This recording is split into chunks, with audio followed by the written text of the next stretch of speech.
Gol de mujer. No se quita lo que sobra, no esculpís. No son los gritos del mármol, las puteadas del cincel, las piñas del alma. Hacer un gol como quien comete un crimen, con esa libertad que se oculta a la familia, con el desorden de la urgencia, con la precisión del último aliento.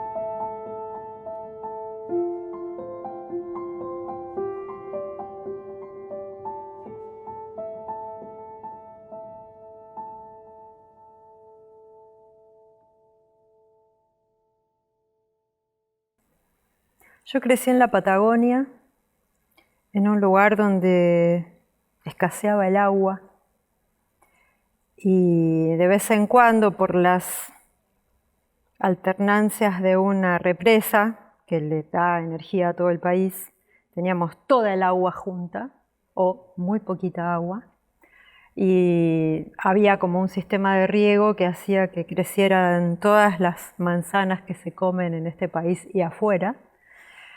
Y bueno, ahí crecí con una familia que de pronto todo lo detenía porque estaba saliendo la luna o porque había que estar pendiente de algo aparentemente de poca importancia, pero que detenía las cosas de todos los días. Y eso me parece que fue una muy buena infancia.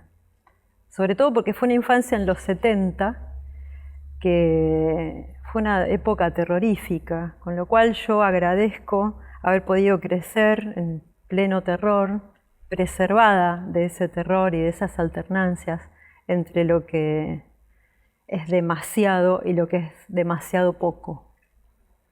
Llega de abajo de la tierra, porque los libros en los 70 eran peligrosos y había o que quemarlos si eras de un bando o que enterrarlos si eras del otro. Si te encontraban con libros, era peligroso. Así que yo descubrí los libros cuando en los 80 se los pudieron desenterrar del fondo de mi casa y aparecieron los libros prohibidos y aparecieron los poetas prohibidos de mi región, como Juan Carlos Bustrias Ortiz, o de otros lugares, como Gabriela Mistral, como Pablo Neruda, sobre todo el Neruda de la Tercera Residencia. Fue un momento increíble sacar de abajo de la tierra los libros. En la escuela también tuve maestras que me leían libros que no se debían leer. Yo recuerdo que mi libro de lectura de segundo grado estaba prohibido y había situaciones en las que no había que sacar el libro del portafolios. La escritura aparece antes de aprender a leer y escribir, para mí. Hay algo de la escritura que se cocina antes. Es como que vas a buscar los ingredientes y los tenés disponibles, pero lo más importante para mí de la escritura se cocina antes de aprender a leer y escribir. Lo pienso cuando converso con adolescentes, con niñes, y la conversación acerca de lo que se entiende y lo que no de la poesía, o lo que se entiende y lo que no de las letras de rock, por ejemplo, de las letras de Los Redondos, no es lo importante lo que entendés, sino lo que se cocinó antes, lo que hizo intraducible esa palabra. Para mí la escritura aparece cuando descubrís lo intraducible, lo que no podés comunicar, y por eso lo tenés que escribir, porque tiene que quedar fijo para poderse tomar todo el tiempo de la interpretación, que es el tiempo del goce de eso que quedó escrito y que no sabés qué es, que es algo que para todos va a ser diferente. Y esa es esa consistencia de la escritura, eso que va a ser para todos diferente. Hay como una combinación de lo salvaje y lo ordenado. necesito viajar para escribir, necesito un tema. Por lo general el tema lo define un viaje, o lo define una obsesión, o lo define una costumbre. Por ejemplo, yo tengo la costumbre de mirar partidos de fútbol de lo que sea, no importa. Hay algo en el fútbol que es maravilloso y me está llevando ahora a hacer el tema sobre el que estoy escribiendo este año, y es el tema en el que escribí en la pandemia, porque me pasé una parte del encierro obligatorio mirando partidos, cuando por fin se pudieron ver. Entonces sí, tengo esa combinación, pero no tengo disciplina. Puedo escribir en los contextos más extraños, en el celular, en papelitos. Es la posibilidad de lo poético que no requiere la rutina y el tiempo prolongado de una narración que lleva más tiempo. La poesía se desarrolla así, caóticamente. No todos los libros salen de la misma forma. A veces hay un plan solamente para que fracase el plan. Y esos suelen ser los mejores libros. Cuando aparece una sorpresa en ese plan que te fijaste, hay algo que tiene que necesariamente salir de control.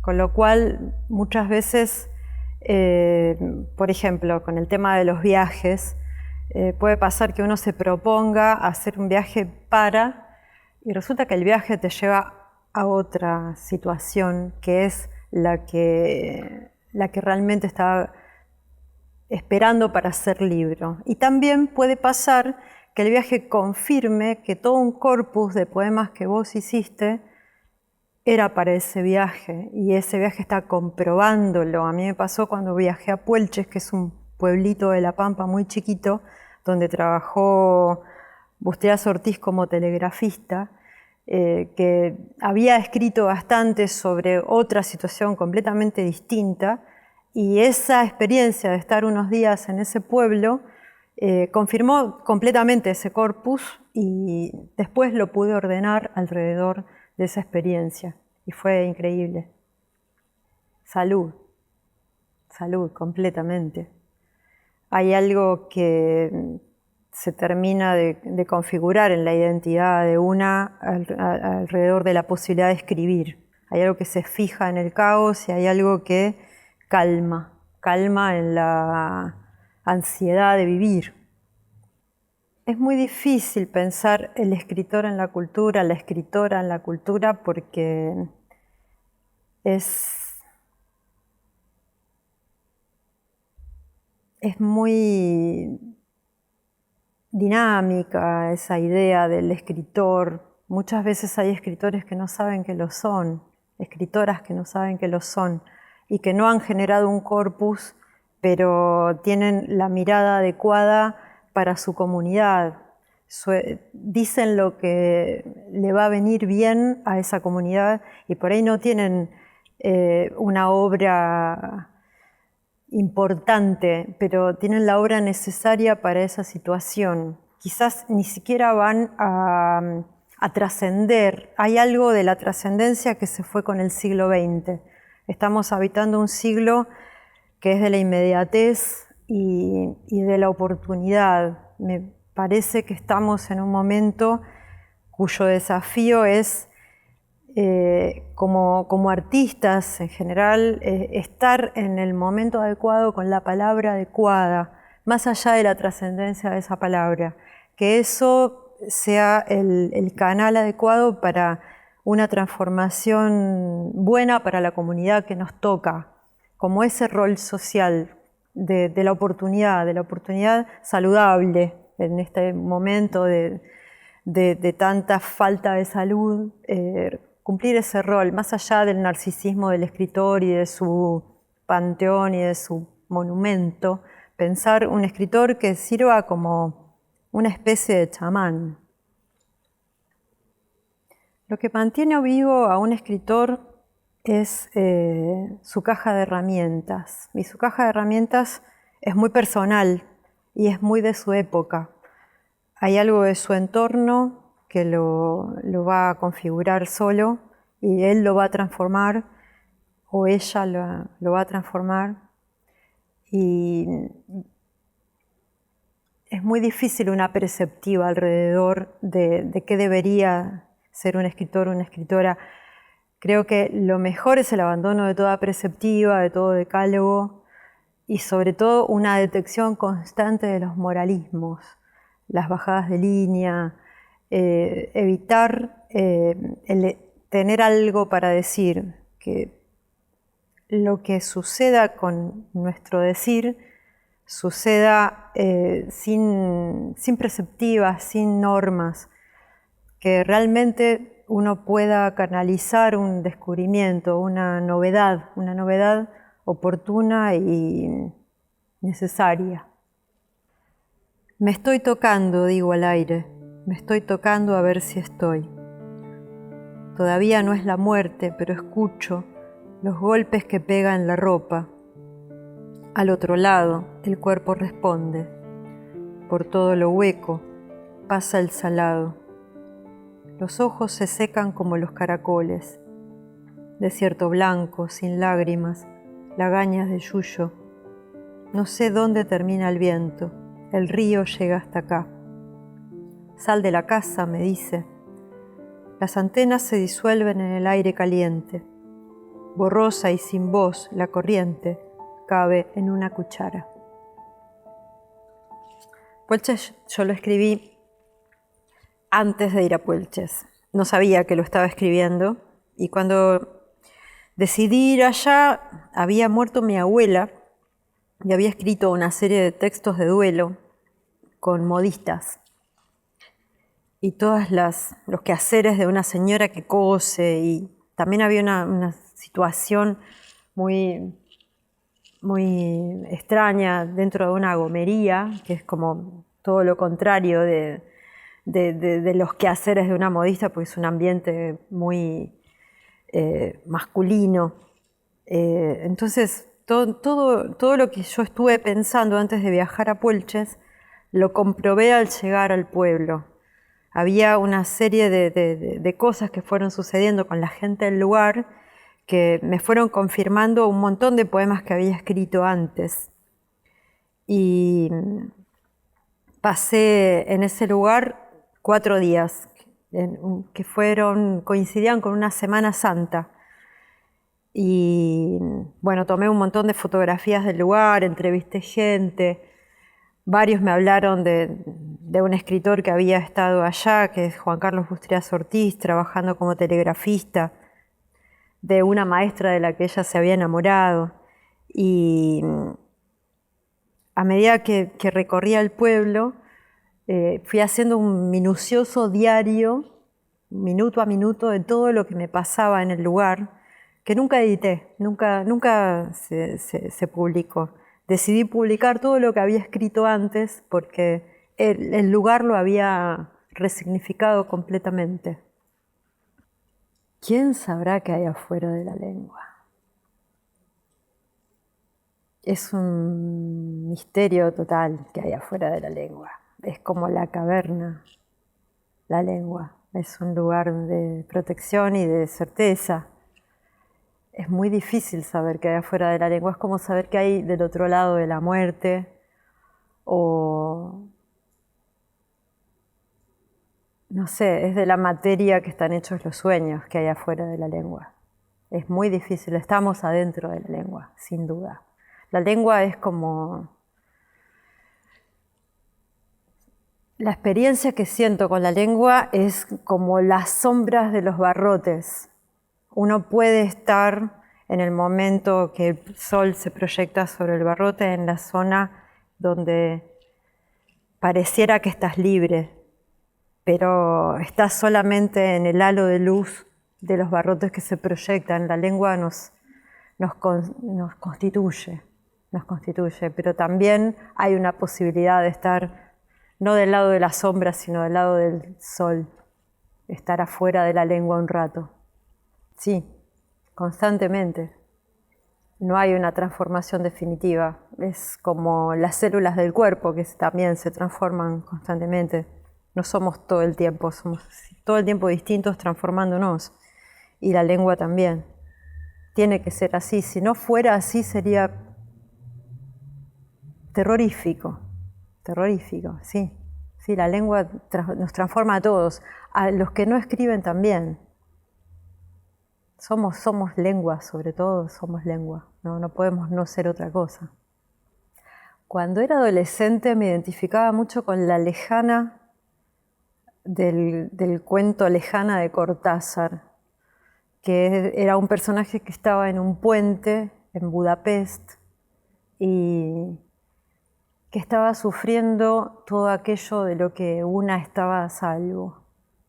Había una doble pasándola muy mal en otro lugar y era un personaje fascinante para mí. Había algo de la otra sufriente que tenía esa terrible belleza. Y a medida que fui creciendo, esa Lejana empezó a pasarla mejor y desapareció. Y dejó de ser un personaje, empecé a ser yo misma. Ahí fue el fin de la adolescencia. Pobre Cortázar, que lo dejé ahí. La literatura es una maravillosa excusa para vincularse con las nuevas generaciones. Yo trabajo como bibliotecaria y hago promoción de la lectura. Trabajo muchas horas por día haciendo eso y le encuentro esa ventaja a la literatura. Es la única que le encuentro, porque para mí, como poeta, la literatura es como el museo de lo que hago. Pero me he reconciliado con la idea de los museos porque es el lugar a donde van las nuevas generaciones a seguir lo que uno va dejando atrás. Encuentran nuestros vestigios. Eso es la literatura para mí, un vestigio. Hay una idea con la que no concilio, que es la idea de que la ficción es mentira. La ficción es otra forma de la verdad y la poesía tramita esa verdad de un modo muy misterioso, y esa para mí es una gran responsabilidad, que en ningún momento por distracción o por algún frenesí o por alguna confusión se vuelva ficcional mi poética. No me lo perdonaría. Me parece que cuanto más cerca de la verdad pueda llegar con mi escritura, más responsable de ella me puedo sentir, y más plena y más segura de que eso va a ser para bien, va a ser para los demás y va a ser para bien. Es difícil pensar un padre o una madre, porque siempre son varios, porque una es distinta a lo largo de la vida, con lo cual quizás el primer maestro fue el hermano de mi mamá, que era militante de izquierda y se tuvo que ir exiliado, y extrañé mucho esa compañía, con lo cual hubo toda una relación epistolar con él que me resultó muy linda y muy formativa. Él me sugirió lecturas y eran sus libros los que desenterramos en el fondo de mi casa. Así que de esos nuevos libros, bueno, llegó Freire, que para mí fue un referente importante para mi otra vocación, que es la vocación de trabajar con niñez y con infancias, y Bustriazo, y Hellman finalmente para mí fue una voz muy determinante de qué poética seguir, sin duda. Y más adelante, todo el postestructuralismo, sobre todo Derrida, y muchas ideas locas alrededor de la lengua, mucha cabeza, las formas que tuvo Borges de patear todo el tablero de qué se lee. Me gusta mucho todo lo que ha dicho Piglia en relación al Borges lector. Me gusta sobre todo pensar a Borges como la persona que me enseñó a leer, como le enseñó a leer a toda mi generación que está con un pie en el siglo XX y otro en el siglo XXI. Sí, sin duda ese es mi linaje. Es un poco anfibio porque yo no pertenezco a los 70 que dieron una batalla. Yo era una niña en los 70, pero me tocó ser testigo y acompañar eso y de alguna forma seguir esa tarea con los libros y con la poesía, en un contexto completamente diferente. Con lo cual sí, ese es todo mi linaje de maestros.